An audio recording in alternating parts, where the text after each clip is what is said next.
Tamad ka bang mag-aral at laging pasang-awa ang grado mo?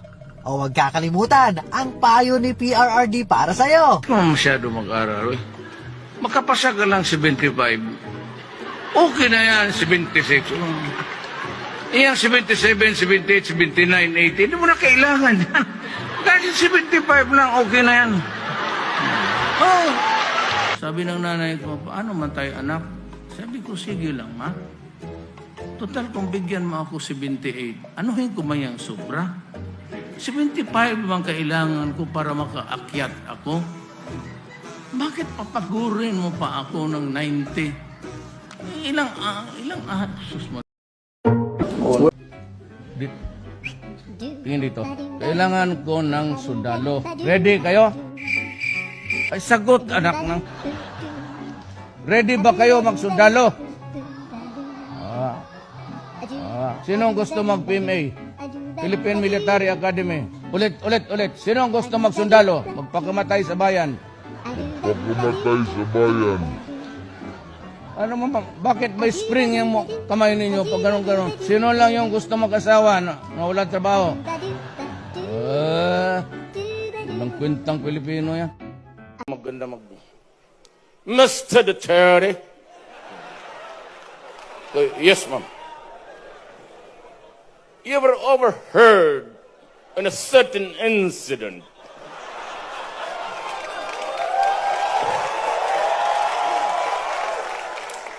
that you threatened a certain Alfredo Mendoza?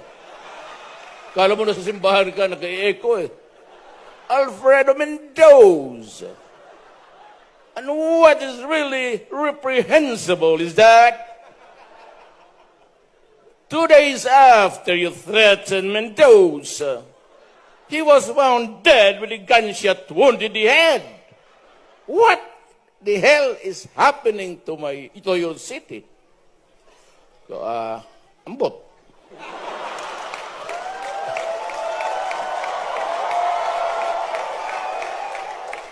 May gusto kasi ako ikwento sa inyo? But can you take it? Yes! Okay. Isang araw, may pumuntang...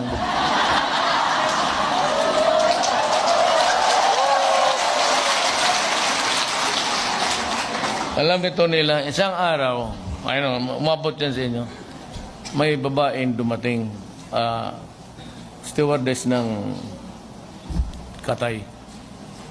Sabi niya, iyak siya.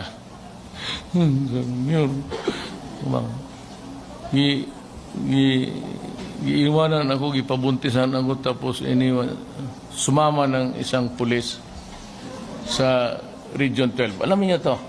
Alam niyo yan. So, Umbong, tawagan mo ang Region 12, kusapin ko yung RD. Tapos yung storya sa pulis pa. Tawagan mo ang RD. Tapos sabi ko, RD, may babae dito, yung pulis mo, pinabuntisan, tapos tinakbuhan.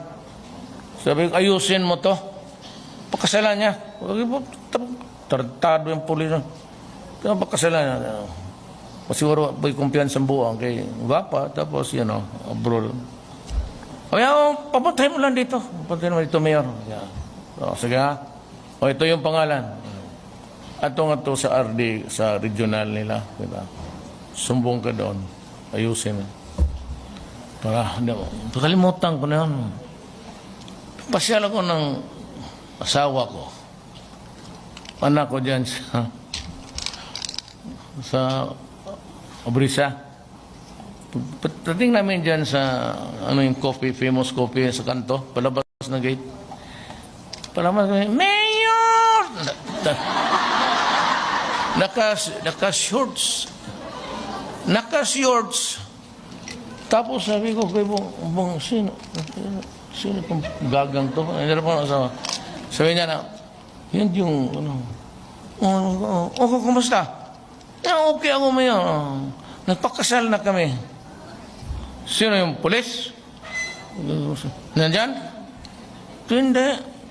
Iba sino? Nagpakasal na kami ni Arde.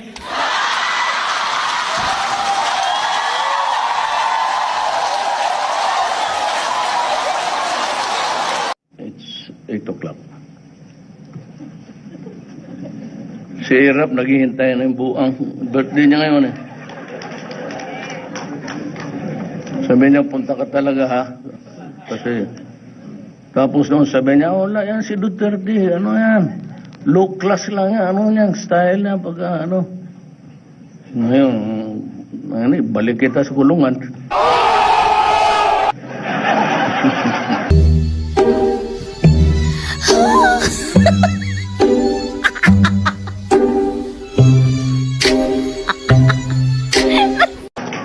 O sa walang klase, pwede kayong magbakasyon dyan lang sa bahay. I'm sure may mga bagay-bagay dyan sa bahay na hindi pa ninyo nakita. Alam ko na kung anong gawin ninyo. Bili kayo ng cellphone na marami. Wala naman kayong ginawa kung hindi magtulbok-tulbok rin dyan eh. Ito, yung abogado ng mga artista. At ito, kung gusto mo ng chismis kung ano nangyari talaga. Dito ka, Sal, dito ka nga.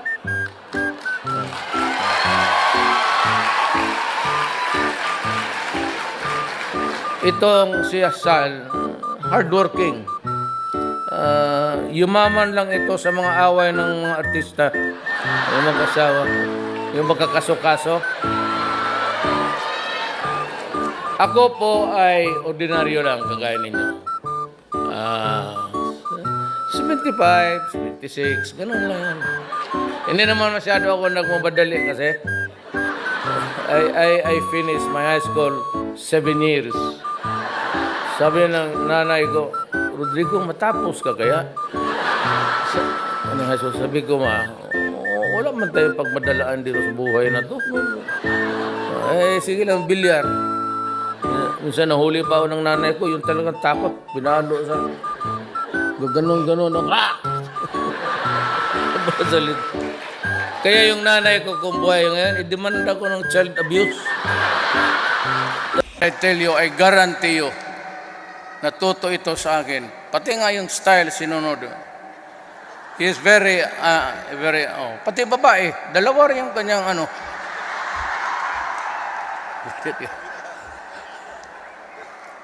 Ako, dalawa man rin ang asawa ko. Kaya, itong putang ina itong, alam mo ba magkano ang sweldo ng presidente? Alam ninyo kung magkano? 200,000. Ang asawa ko dalawa. Yung 100,000 doon kay nanay ni Inday, itong 100 sa nanay ni Kitty. Ewan ko, ito si Bonggong ilan na. Pero ito sila, pati yung kaharap mo na tatanda congressman, meron rin yan. Maniwala kayo. Maniwala kayo. I was once a congressman. Kanya-kanyang diskarte yan. Hindi pa matapos ang sesyon. Mag-start kami alas 4, matapos alas 10, alas 11. Itong mga to, mawala ito mga alas 7. Kasi naghintay na, halika na, magkain na tayo. Hindi yung asawa, ha? Kasi ang asawa hindi tumatawag. Kisihoda ka kung anong oras ka umuwi. O yung kung may mag-apura, hindi asawa yan. Girlfriend yan. Sigurado ako. Nakakahiya kasi mamili eh. Huwag kayong mainso. Sabihin ko lang na ang maganda ba? Kasi wala na talaga sa Pilipinas. May asawa ka man, ma'am?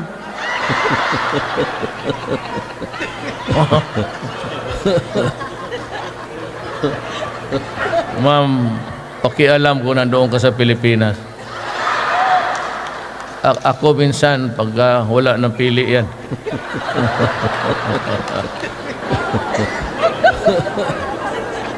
Ano pala pag-usapan natin dito?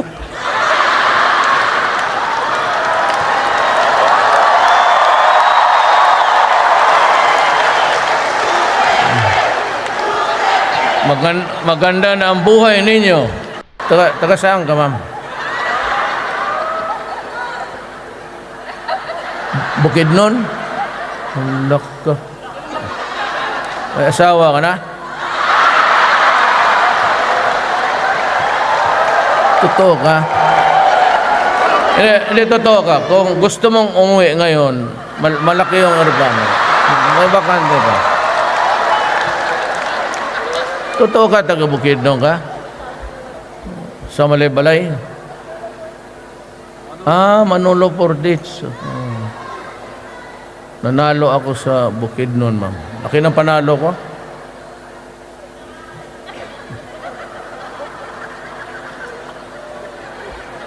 Sunod, huwag kayo maglagay ng magaganda dyan.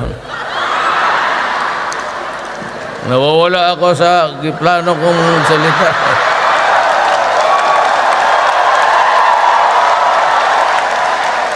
Huwag kayong mabastusan. Tao lang po ako.